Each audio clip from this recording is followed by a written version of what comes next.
নমস্কাৰ খুলুমবাই নধামক আপোনালোকক নতুন এটা ভিডিঅ'লৈ স্বাগতম জনাইছোঁ। তো সেইদিনা মই আপোনালোকক এটা ভিডিঅ' দিছিলোঁ যে PTC LP আৰু UPৰ বিষয়ে, যি মানে NISৰ কেণ্ডিডেটসকলক এপইণ্টমেণ্ট দিয়া হৈছিলে, কেনেকৈ দিলে, ক'ৰ পৰা আহিলে পষ্টখিনি, ভেকেঞ্চিটো ক'ৰ পৰা আহিলে, এইটো আপোনালোকক এই ভিডিঅ'ৰ যোগেদি মই জনাব বিচাৰিছোঁ। এতিয়াতো MCC চলি আছে, কেনেকৈ দিলে তেওঁলোকক, এইটো এটা প্ৰশ্নবোধক হয় নে নহয়।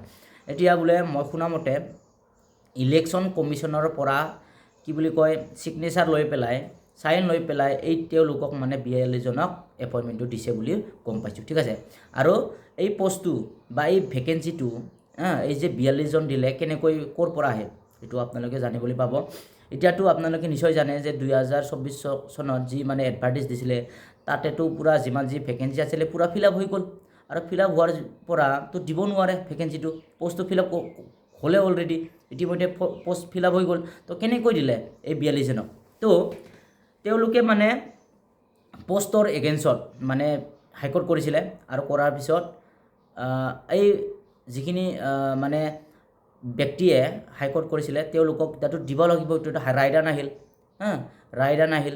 সেইকাৰণে বোলে তেওঁলোকক আমাৰ লোকসকলে গৈছিলে এই মেম্বাৰ এজনক মানে সুধিবলৈ, লগ ধৰিবলৈ, কথা পাতিবলৈ, আৰু এই মেম্বাৰজনৰ পৰা জনামতে এই যে 984 পোষ্ট, এই পোষ্টৰ পৰাই তেওঁলোকক দিছে বুলি গম পাইছোঁ। মানে তেওঁ মানে মেম্বাৰজনে কৈছে, আৰু স্ক্ৰুটিনি কমিটিৰ যি মেম্বাৰ, এই মেম্বাৰজনে কৈছে যে এই 984ৰ পৰাই 42 জন মানে 42 জনক দিছে। এতিয়া 42টা মাইনাছ কৰি দিয়ক, ঠিক আছে।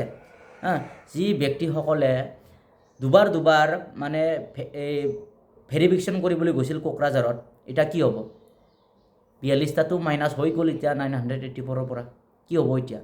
এইটো আপোনালোকে কি কৰে কি নকৰে নাজানো, আপোনালোকক মই জনালোঁ এই 984ৰ পৰাই বোলে দিছে, মানে মেম্বাৰজনে কৈছে। এতিয়া কি কৰে কি নকৰে আপোনালোকৰ কথা, আৰু কেতিয়া দিব এইটো মানে আপোনালোকে প্ৰেছ মিট যোগে ইলেকশ্যন ৰিজাল্টটো দি লওক, তাৰপিছত কি কৰে আপোনালোকৰ কথা।